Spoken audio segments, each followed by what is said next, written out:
அமீருல் மோமினீன் சையதுனா உமர் இப்னுல் கத்தாப் ரதியல்லாஹு தஆலா அன்ஹு அவர்களின் ஆட்சி காலம் அது. பாரசீகத்தில் பல இடங்களில் இஸ்லாமிய படைகள் யுத்தம் நடத்தி கொண்டிருக்கிறது. இன்னொரு புறத்திலே பைத்துல் மக்தஸ் மீட்கப்படுகிறது.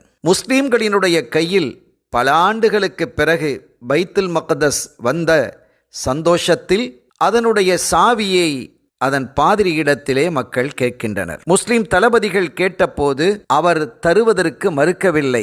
ஆனால் ஒரு நிபந்தனை வைத்தார். நான் சாவியை உங்களிடத்தில் ஒப்படைக்கிறேன், ஆனால் உங்களிடத்தில் அல்ல, உங்கள் தலைவரிடத்தில், உங்கள் அமீருல் மோமினீன் ஜனாதிபதி இங்கே வர வேண்டும், அவர்களுடைய கரத்தில்தான் நான் சாவியை ஒப்படைப்பேன் என்று சொல்ல அந்த தகவல் சையதுனா உமர் இப்னுல் கத்தாப் ரலியல்லாஹு தஆலா அன்ஹு அவர்களுக்கு வழங்கப்பட்டு அவர்களும் அங்கிருந்து புறப்பட்டு வருகிறார்கள். வரும் வழியெல்லாம் பிற மதத்தவர்கள் வாழக்கூடிய பகுதியாக இருந்த பொழுதும் அமீருல் மோமினீன் அவர்களை கண்ணியப்படுத்தினார்கள். காரணம், இஸ்லாமிய படை அந்த நாட்டுக்குள் வந்தபோது பெண்களுக்கான எந்த தொந்தரவும் இல்லை.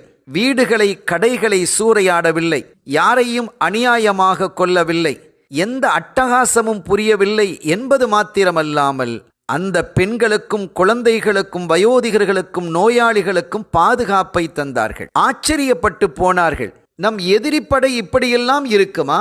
நம் படையே நம் நாட்டுக்குள் நுழைந்தால் எவ்வளவு பெரிய அசம்பாவிதங்கள் நடக்கும். ஆச்சரியப்பட்டு போனதால் அவர்கள் அமீருல் மோமினீன் அவர்களை கண்ணியப்படுத்தினார்கள். தொழுகைக்காக நேரம் வந்து ஒரு இடத்தில் தொழுவதற்காக அமீருல் மோமினீன் அவர்கள் விரும்பிய போது, நீங்கள் எங்களுடைய சர்ச் ஆலயத்திற்குள்ளேயே வந்து தொழலாமே என்று அவர்கள் கேட்டார்கள். அதை மறுத்துவிட்டு அவர்கள் வெளியிலேயே தொழுதார்கள். அப்போது அந்த பாதிரிகளும் மக்களும் கேட்ட கேள்வி, ஏன் எங்களுடைய ஆலயத்திற்குள் தொழுவது உங்களுக்கு தடையா, உங்கள் மார்க்கத்தில் தடை விதிக்கப்பட்டிருக்கிறதா என்று கேட்டபோது, அவ்வாறு இல்லை, நாங்கள் தொழும் இடம், எங்களினுடைய ஆடை, எங்களுடைய உடல் சுத்தமாக இருக்க வேண்டும், அவ்வளவுதான்.